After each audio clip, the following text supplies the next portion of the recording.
আমরা প্রায় বলি আরে ভাগ্যে যা আছে তাই হবে। এটা আসলে বলা কতটুকু সঠিক, এটা কিছুটা আমি এক্সপ্লেইন করার ট্রাই করব ইনশাআল্লাহ। দেখুন ভাগ্যে যা আছে তাই হবে এই কথার দুটি অর্থ।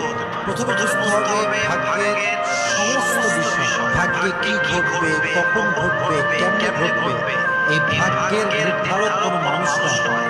ভাগ্যের নির্ধারক হচ্ছে এক সত্তা। তিনি কে?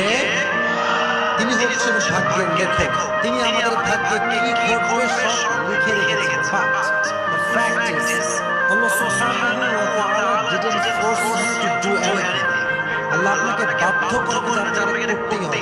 আল্লাহ আপনাকে কি দিয়েছে? উইল পাওয়ার দিয়েছে। আল্লাহ আপনাকে আকল দিয়েছে, বিবেক দিয়েছে, জ্ঞান দিয়েছে, বুদ্ধি দিয়েছে। আপনি আপনার বিবেক দিয়ে বুঝবেন যে কোনটা সঠিক, কোনটা বেঠিক, কোনটা রাইট, কোনটা রং। ঠিক কিনা বলেন যুবক ভাই?